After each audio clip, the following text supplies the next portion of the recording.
sitting in for a bit, Ryan. What's it like to get to watch this with an audience? There ain't no crowd like a SCAD crowd. This was a blast, man. Yeah, I was standing back there and just, it was so much fun watching some of the movie with you guys. I'm glad you were enjoying it. Let's get into it. You and I were talking earlier about this maybe being the most personal of your Knives Out films, of these 3 films. So let's start there as an entry point. What about this movie felt more personal, and maybe how did you want to view this as a change of pace from Glass Onion? Yeah, well, I grew up very, very religious. I'm not anymore, but when I really truly was, though, when I was growing up and all the way through when I was a teenager and into my early 20s, I wasn't Catholic, I was Protestant. I was kind of what we'd probably call evangelical, and it wasn't just that my parents dragged me to church or that I was in a religious household. I was very, very Christian, and my relationship with Christ was what I framed the entire world through. It was something that was a big part of who I was. And so I have very deep and very complicated feelings about it, and I think a lot of people who grew up in faith, whether they're still in it or not, have a lot of those same kind of complicated feelings. So I figured, let's put it in a murder mystery. I think, yeah, I mean, all that said, it is still, at times, an incredibly funny film, and one where I feel like the setting in some ways almost enhances the humor. Can you talk about how you sort of found the tone in church, essentially?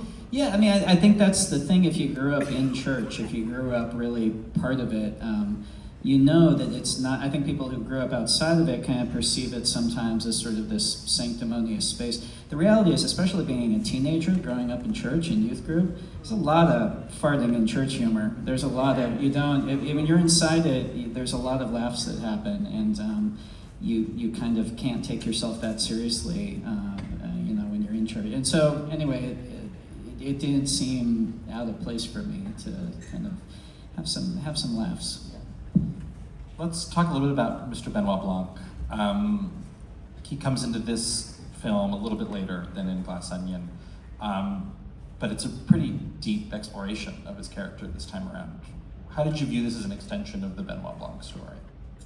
Well, I mean, with each of these movies, it's, kind of what I'm excited about with each of them is that they have their own identity, very much so, both tonally, but also the basic thing that I think defines each one of these movies is Blanc's relationship with the main character. And in the first movie, that's Anna de Armas's character. In the second one, it's Janelle Monáe's. And obviously in this one, it's Josh O'Connor's character, Father Jud. So that's the big thing. Each one of those relationships is so different. And this one is unique because they start very much on opposite sides of the aisle. And I really like that they both define themselves so starkly as believer and very much not believer, don't let loose, kind of really have at each other at the start, and then through the movie find a real connection and a real friendship, and don't necessarily win the other one over, but it's kind of not about that. It's kind of about them finding common ground as humans and both learning from the other by the end of it. And that, to me, I don't know, that felt very distinct to me. It felt like something worth trying to do. At this point, do you just have every great actor in Hollywood on speed dial? What's going on? I wish, but yeah, it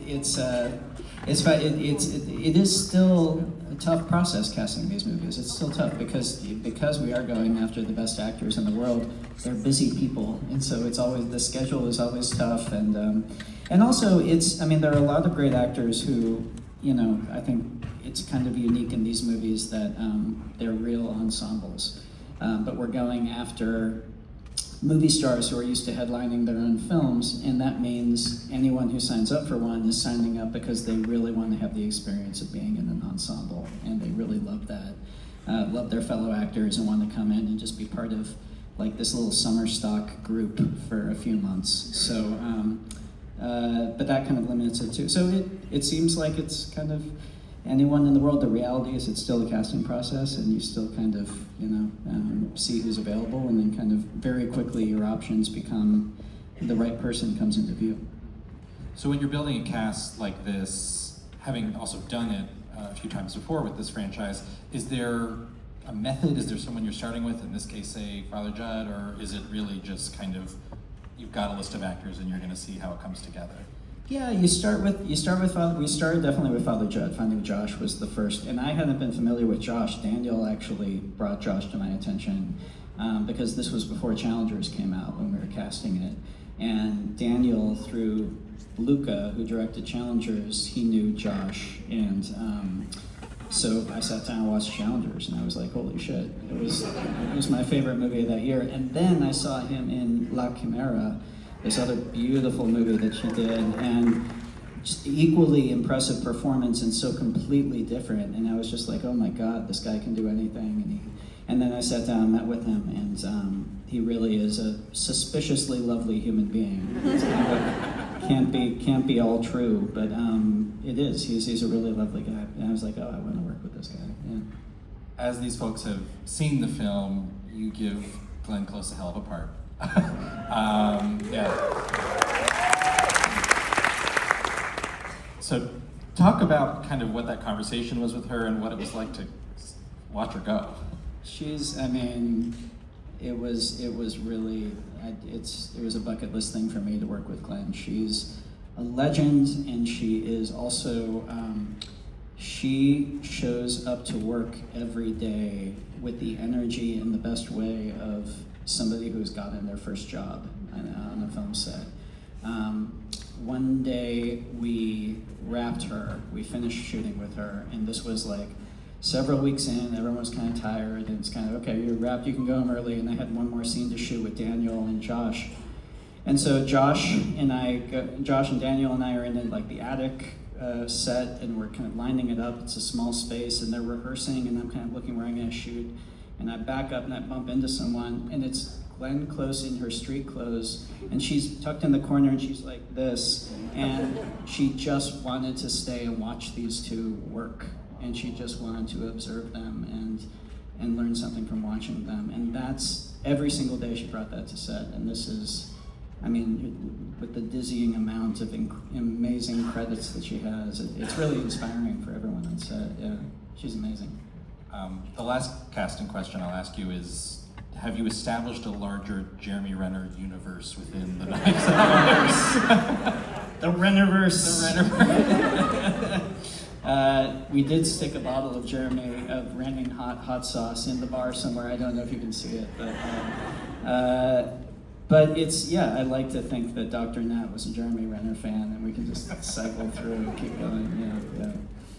You could do multiverses with the best of them. Multiverse. Well, the show that I do with Natasha, Poker Face, she in Glass Onion, she's on the Zoom, she's zooming with Blanc as Natasha Lyonne from her Poker Face trailer while we were shooting the show. So that means the show Poker Face exists in the Blanc universe, which means if Jeremy Renner ever does a cameo on Poker Face, we can really go down. Now that has to happen. We can start some shit.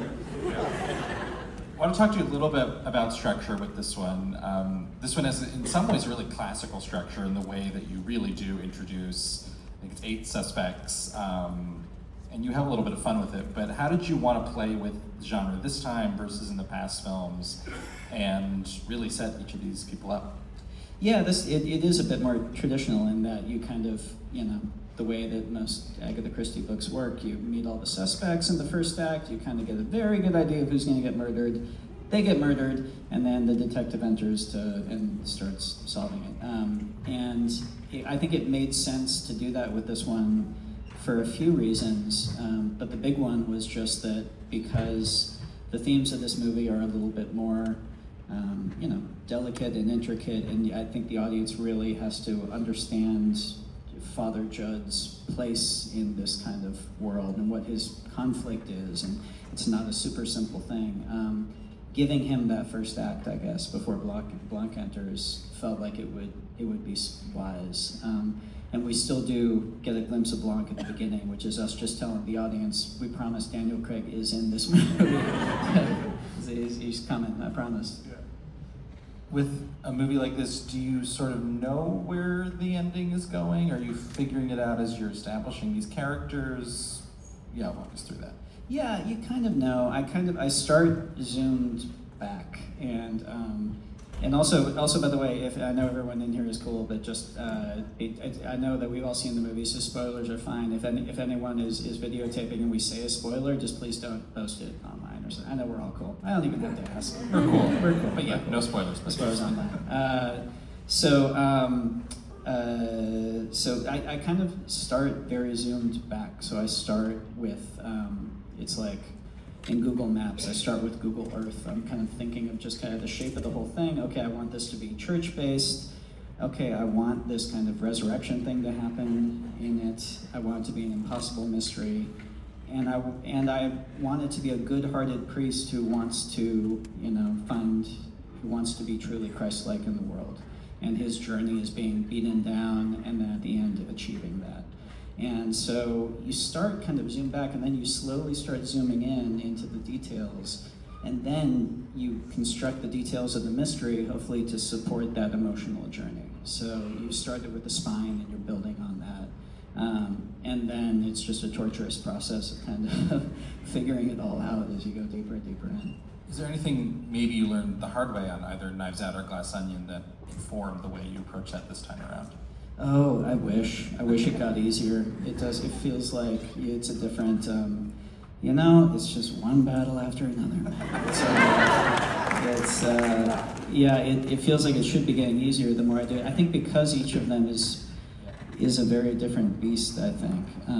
You think you've learned lessons, and then you try and apply them, and they don't work, and then you just kind of bang your head against the wall. There's some writers here, you know what I'm talking about. Yeah, head banging walls, yes. We do fight that battle every day. Talk a little bit about the dynamics of the church, what you wanted to explore there, and really who each of these people were. They're all really unique, distinct, but they paint a very specific portrait of this kind of environment that you wanted to bring out. Yeah, I mean that's kind of like the first task with doing a murder mystery is coming up with all the suspects, and they really make up kind of like the church. They're kind of, and I don't know, but for me the way I do it with this, every single one of them is kind of a different slice of my own personal experience with faith, and there's I want to express kind of like a deep, in like embodying it in a physical need in terms of physical pain with Cailee's character of deeply wanting to believe, or with Dr. Nat, the notion of a bitterness that you're hanging on to, or with even with Sai, even with the most kind of quote unquote despicable character in the whole thing. I don't know. I was the flip side of me growing up in that Christian, right in that kind of Christian household was I was entirely there, including the political stuff. I was like a full, very right-wing Christian kid, and I'm the opposite of that now. But that's who I was then, and so Sai is probably, I hope I wasn't that bad, but I can relate to that. I know that feeling of it feeling good, kind of, jabbing the world, sort of. So anyway, I think that's how I go about making sure that each one of the characters has, first of all, their own distinct voice, but also that I'm coming to each of them, even the worst of them, with a sense of empathy at the start, at least. I wonder what it was like to write some of that dialogue for Josh Brolin then. I mean, it gets pretty intense, and seeing him and his powers of manipulation, it does communicate a certain level of, I'm not sure what word I'm looking for here, but something really unsettling. Yeah, and that's the flip side of, I don't know, this whole thing was kind of me wanting to take my entire experience with faith and kind of embody it in different forms. And if Jud was all of the things that I felt just made made the world better, and just that were positive about the faith that I had, Wicks is no less true, kind of an embodiment of a certain aspect of the church that I grew up in. It wasn't quite as concentrated and as Wicks, but in different forms it existed, and it still exists to this day. And so I don't know. It was to me, it was about trying to just, and that's part of why the script was definitely the hardest one I've ever written, was trying to truly embody these things and these different characters and then let them all engage, as opposed to stacking the deck one way or the other and kind of trying to teach a lesson or something. Especially compared to Glass Onion, the visual palette here is really distinct. It's a lot moodier, more gothic, quite literally darker at times. Talk a little bit about where you shot it and then how you did want to approach the look of the movie. Yeah, so we actually shot it in London, actually. It's in upstate New York. We shot in London for a bunch of reasons. One of them is that there are more kind of old stone churches in the middle of the woods in London, but also Daniel was based there. And the exterior of the church was a place we found. The interior of the church was a set. It was this beautiful set that Rick Heinrich, our production designer, built. And it was just a stunning set. And I had talked to Steve Yedlin, my DP and my best friend, for many years. Since we were 17, we've been best friends. I talked to him very early about wanting to get very theatrical with the lighting changes. I was a kid in Colorado where, if you don't like the weather, just wait 5 minutes. And so being in a room, having the sun blazing through the room, and then suddenly the sun goes behind a cloud and the room is plunged into this darkness that affects the emotional tenor of the conversation going on. That's something that I think a lot of us have experienced in life that you don't see in movies very often. And I talked to Steve about wanting to lean into that. So around the set, he created this amazing kind of light control rig so that he could literally, at his little laptop, just kind of play it like a keyboard and have the sun emerge and go behind clouds, and we could time it out to the scenes and repeat it. It was really fun. It was literally, you got to play God. As a cinematographer always wants to do. What's the difference between God and a cinematographer? No. God doesn't think he's a cinematographer. Why don't cinematographers smoke? Tell me. Because it takes them 3 hours to light the fucking cigarette.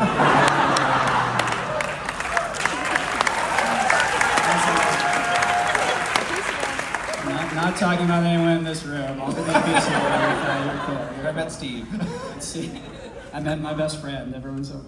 I do want to ask though, having that kind of relationship with a DP. I mean, lots of directors tend to work with DPs over and over again, but when you have that depth of a bond, what do you think comes out of that that's maybe unique or special for your films?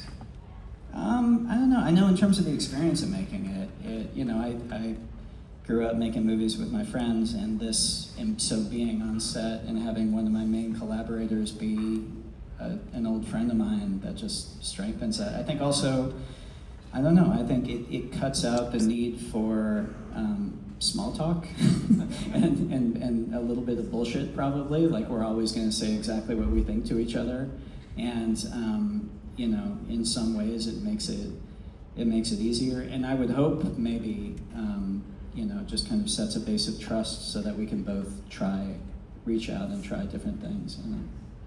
And your composer is your cousin, keeping the family affair going. So, what were the conversations around music for this one?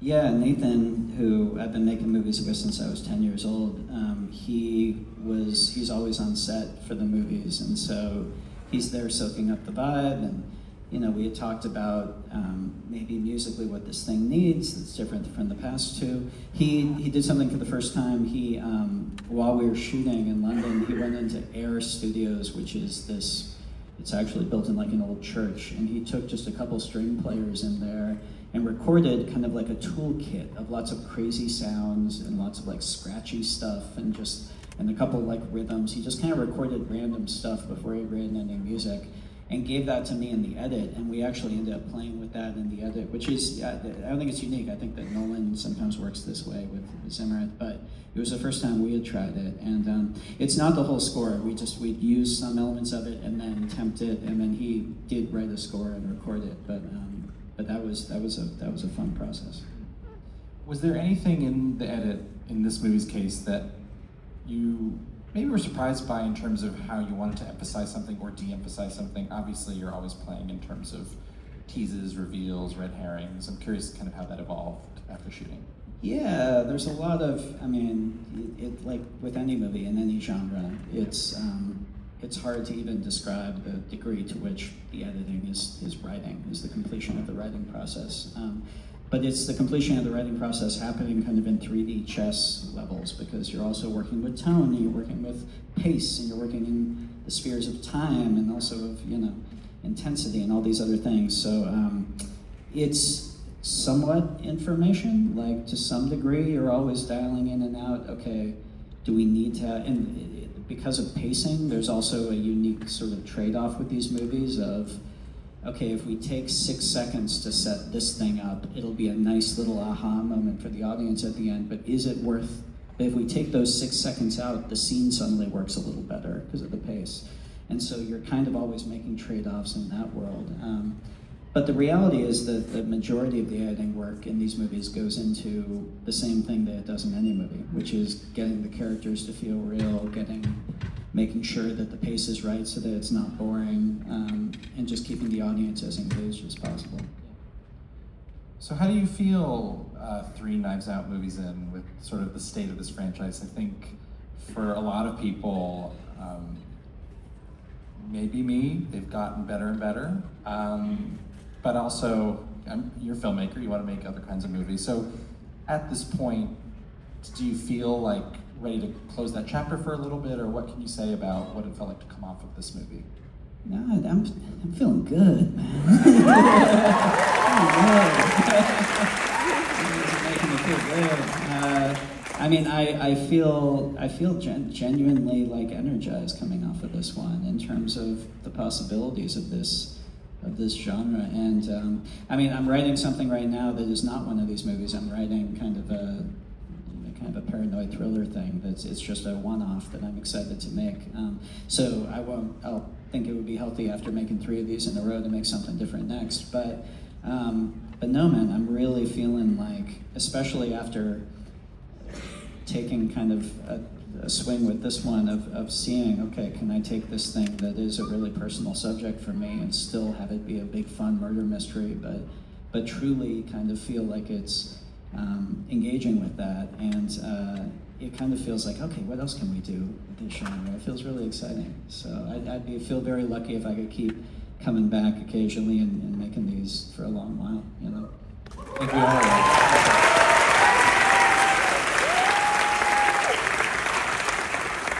Well, Rian Johnson, thank you so much. David, thank you for coming out. Skies, thank you so much again.